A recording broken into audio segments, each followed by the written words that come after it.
ప్రవేశించాము, భారత యుద్ధ విమానాల్ని కూల్చేసాము, డ్రోన్స్ పంపించామని ఈ రకంగా తప్పుడు ప్రచారాలు చేస్తుంది. సో అంటే ఇది ఏమన్నా ఇండియన్స్ ని ఏమన్నా వాళ్ళని ఇంపాక్ట్ చేయడానికి అసలు ఇంపాక్ట్ లేదు. ఎందుకంటే మన గవర్నమెంట్ వెంటనే రంగంలోకి దిగింది. Fact check ISPR inter services public relation ఏదైతే ప్రాపగాండా చేసిందో వెంటనే మన వాళ్ళు అలర్ట్ అయ్యారు. ఇదంతా తప్పుడు ప్రాపగాండా. మనం అటాక్ చేసాం 144కి. దానికి పాకిస్తాన్ ప్రధాని షాబాజ్ షరీఫ్ ఖండించారు. మనం అన్ని దేశాలకు కూడా ఇన్ఫార్మ్ కూడా చేశాం. ప్రపంచ దేశాలన్నిటి కూడా మనం దీనికి సంబంధించి ఇన్ఫార్మ్ చేశాం. అమెరికాకి ఇన్ఫార్మ్ చేశాం. రాత్రి 3 గంటల సమయంలో ట్రంప్ మాట్లాడారు. మన PCR దగ్గర బయట ఉంటే కూడా ప్లే చేయొచ్చు ట్రంప్ ఏం మాట్లాడారో. రాత్రి అంటే మన భారత కాలమానం ప్రకారం 3:30కే ట్రంప్కు ఇన్ఫర్మేషన్ వెళ్ళింది. ట్రంప్ వేరే విషయం మీద మీడియాతో మాట్లాడుతున్నప్పుడు ఆయన దీని మీద క్వశ్చన్ అడిగినప్పుడు ఆయన స్పందించి ఆయన ఏమన్నారంటే ఆ ఇన్ఫర్మేషన్ ఉంది మాకు, అంటే భారతదేశం పాకిస్తాన్ సంబంధించి. దీన్ని ఓవల్ ఆఫీస్ అంటే US ప్రెసిడెంట్ ఉన్న ఆఫీసుకు సంబంధించి అక్కడ ఆల్రెడీ దానికి వెళ్లి దాని మీద సమీక్షిస్తాం, దీన్ని సాధ్యమైనంత త్వరగా ఎండ్ అయ్యేలా చూస్తామని చెప్పారు. భారతదేశ దాడిని ఆయన ఏం ఖండించలేదు, చేయలేదు, దాని గురించి ఏం మాట్లాడలేదు. బట్ ఈ సాధ్యమైనంత త్వరగా దీన్ని ఆగిపోయేలా చూస్తామని చెప్పారు. సో ఈ 9 చోట్ల ఏవైతే ఉన్నాయో 9కి 9 చోట్ల కూడా సక్సెస్ఫుల్ గా మన వాళ్ళు అటాక్ చేసి అక్కడున్న ఉగ్రవాద స్థావరాలు, లాంచ్ ప్యాడ్స్ అంటాం. లాంచ్ ప్యాడ్స్ అంటే రెడీ ఉంటారు. ఇంకా ఆ లాంచ్ ప్యాడ్స్ లో వాళ్ళు బంకర్ లోనో లేకపోతే అక్కడ ఉండి ఎప్పుడు సమయం అనుకూలం వస్తే బార్డర్ దగ్గర రెడీ ఉండి బార్డర్ దాటేందుకు ప్రయత్నిస్తుంటారు. సో ఇవన్నీ ప్లేసెస్ కూడా సియాల్కోట్ వరకు కూడా ఇప్పుడు దాడి చేశారు. లాస్ట్ టైం ఒక బాలాకోట్ మీద మాత్రమే ఎయిర్ స్ట్రైక్ చేశారు. ఈసారి 9 చోట్ల పాక్ ఆక్రమిత కాశ్మీర్లోని ముజఫరాబాద్ ఉంది. ప్లస్ ఇప్పుడు నేను చెప్పిన లొకేషన్స్ అన్ని కూడా ఉన్నాయి. సో 1971 భారతదేశం పాకిస్తాన్ మధ్య యుద్ధం, బంగ్లాదేశ్ కోసం మనం యుద్ధం జరిపిన తర్వాత ఇది అతిపెద్ద ఎయిర్ స్ట్రైక్స్. నిజానికి అప్పుడే బంగ్లాదేశ్ ను సమయంలోనే పాకిస్తాన్ మనం ఆక్రమించుకున్నాం. సరే తర్వాత పోన్లే అని వదిలిపెట్టేశారు. ఎందుకులే ఇంకా వాళ్ళు బుద్ధిగా పద్ధతిగా ఉంటారని చెప్పి. కానీ వాళ్ళు పద్ధతిగా ఉంటున్నారా? ఉండట్లేదు కదా. అందుకని మళ్ళీ ఇప్పుడు రెస్పాన్స్ ఇవ్వాల్సి వచ్చింది. అంటే మనంతటా మనం ఒక విధంగా మనం రెచ్చగొట్టాలని కాదు, మనం రెచ్చగొట్టినందుకు ఈ విధంగా అది చేస్తున్నారు. కానీ ఏదైతే ఉందో ఇప్పుడు ఒక విధంగా ఇంపార్టెంట్ డెవలప్మెంట్ ఏంటంటే పాకిస్తాన్ ఎయిర్ డిఫెన్స్ పూర్తిగా ఫెయిల్ అయిపోయింది. మనం అటాక్ చేసినప్పుడు మన క్షిపణుల్ని వాళ్ళ మధ్యలోనే పేల్చేయాలి, వాళ్ళ ఎయిర్ డిఫెన్స్ కనుక ఉంటే. అంటే అదంతా కూడా ఆ ఎయిర్ డిఫెన్స్ లో ఉన్నదంతా కూడా తుప్పు సామాన్ అని తేలిపోయింది.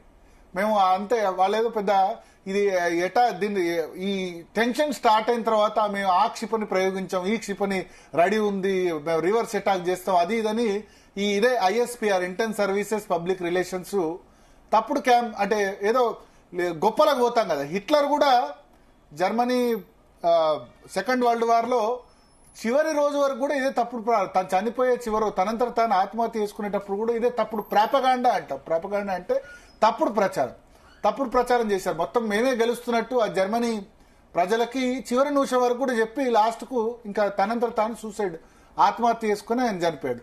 సేమ్ పాకిస్తాన్ కూడా అదే విధంగా ఇప్పుడు ఎయిర్ డిఫెన్స్ పాకిస్తాన్ పూర్తిగా ఫెయిల్ అయినట్టే కదా. మన వాళ్ళు 9 చోట్ల అటాక్ చేస్తే గనక ఇది ఎందుకంటే ఆ చైనీస్ మేడ్ HQ-9 సిస్టమ్ దాన్ని వాడుతున్నారు. చైనా సరుకు ఎట్లా ఉంటుందో మనకు తెలుసు, చైనా సరుకు. So India took down targets with precision strikes. So మొత్తానికి ఏంటంటే చైనీస్ మేడ్ ఏవైతే ఉందో ఎయిర్ డిఫెన్స్ సిస్టమ్ పాకిస్తాన్ కి ఇచ్చిందో అదంతా కూడా ఫెయిల్. చైనా మాల్ తుఫాల్ అంటారు కదా. సో చైనా మాల్ ఏ విధంగా ఉంటుందో ఆ మాల్ అంతా కూడా ఏ విధంగా అయిందో అది వేస్ట్ అయిపోయిన పరిస్థితి. రాత్రంతా కూడా ప్రధాని నరేంద్ర మోడీ మెలకువతో ఉండి ఆయన మొత్తం ఎయిర్ స్ట్రైక్స్ అన్నిటి కూడా పూర్తిగా మానిటర్ చేశారు. ఒక విధంగా చెప్పాలంటే నిన్ననే సిగ్నల్ ఇంకెళ్ళింది. ఇవాళ 7 అందరూ ఏంటంటే ఇవాళ మాక్ డ్రిల్ తర్వాత అటాక్ ఉంటుంది అనుకున్నారు. కానీ మాక్ డ్రిల్ కంటే ముందే అటాక్ చేసి ఆ తర్వాత మాక్ డ్రిల్ కండక్ట్ చేస్తున్నారు. సో పాకిస్తాన్ రాత్రి షాబాజ్ షరీఫ్ కూడా ఆయన కూడా ప్రెస్ రిలీజ్ ఇష్యూ చేశారు. పాకిస్తాన్ ప్రధాని భారతదేశం మా మీద దాడి చేసిందని. దాడి చేయకుండా ఇంకా ఊరికే కూర్చుంటారా మీరు చేస్తే కనుక? కూర్చోరు కదా మనం కూడా. సో భారతదేశం దాడి చేసిందని చెప్పి మా మీద దాడి చేసింది, మేము దాడులు చేస్తాం. సరే చేస్తారు, అటువైపు ఉన్నప్పుడు వాళ్ళు కూడా చేసే అవకాశం ఉంది. మన వాళ్ళు దాన్ని తిప్పికొట్టే సిద్ధంగా ఉన్నారు ఇక్కడ ఖచ్చితంగా. కానీ ఎవరు ప్రొవోక్ చేశారు ఇక్కడ? సో చాలా చోట్ల ఇప్పుడు విదేశీ వార్తా సంస్థలు, రాయిటర్స్ వార్తా సంస్థ వాళ్ళు చెప్పిన దాని ప్రకారం చాలా చోట్ల లౌడ్ ఎక్స్ప్లోజన్స్, రాత్రి మొత్తం కార్చిచ్చు అంటుకున్న పరిస్థితి. చాలా చోట్ల ఎయిర్ స్ట్రైక్ తోటి చాలా వాటిని నేలమట్టమైన పరిస్థితి. నేను ఇప్పుడు ఒక విజువల్ కూడా నా దగ్గర ఉంది. నేను కెమెరామెన్ కనుక జూమ్ చేస్తే నా మొబైల్లో నేను చూపిస్తాను. పాకిస్తాన్ అతను రికార్డ్ చేసిన వీడియో నేను ఒకసారి చూపిస్తాను మొబైల్లో ఒకసారి. సో క్లియర్గా అతను మెసేజ్ రికార్డ్ చేశాడు. ఆ మెసేజ్లో ఏం చెప్తున్నాడో కూడా ఒకసారి మనం చూడొచ్చు. అతను పాకిస్తాన్లో మా మీద అటాక్ జరిగిందని చెప్పి అతను రికార్డ్ చేశాడు.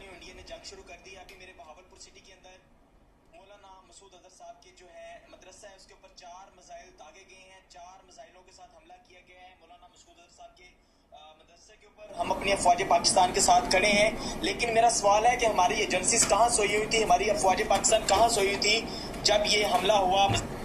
మౌలానా మసూద్ అజార్ జైషే మహమ్మద్ ఉగ్రవాద సంస్థ అధినేతకు చెందిన మదర్సా మీద అటాక్ చేశారు.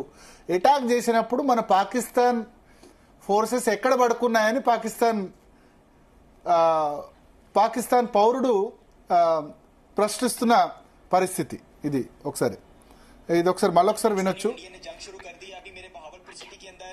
సో ఒకసారి मसूद अजहर साहब के जो है मदरसा है उसके ऊपर 4 मिसाइल दागे गए हैं, 4 मिसाइलों के साथ हमला किया गया है मौलाना मसूद अजहर साहब के मदरसे के ऊपर. हम अपनी अफवाज पाकिस्तान के साथ खड़े हैं, लेकिन मेरा सवाल है कि हमारी एजेंसीज कहां सोई हुई थी, हमारी अफवाज पाकिस्तान कहां सोई हुई थी जब ये हमला हुआ? मुजफ्फराबाद की भी खबर आ रही है कि मुजफ्फराबाद वाली साइड पे भी ये अटैक हुआ है, लेकिन सबसे पहले मेरे बहावलपुर सिटी के अंदर अटैक हुआ है. प्लास्टिक मिसाइल के साथ उन्होंने हमला किया है. मौलाना मसूद अजहर साहब के मदरसे के ऊपर 4 मिसाइल मारे गए हैं.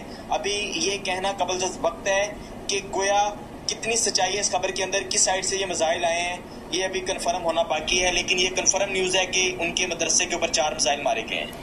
సో ఇతను చెప్తున్నాడు, ఇతను పాకిస్తాన్ సిటిజన్, పాకిస్తాన్ పౌరుడు.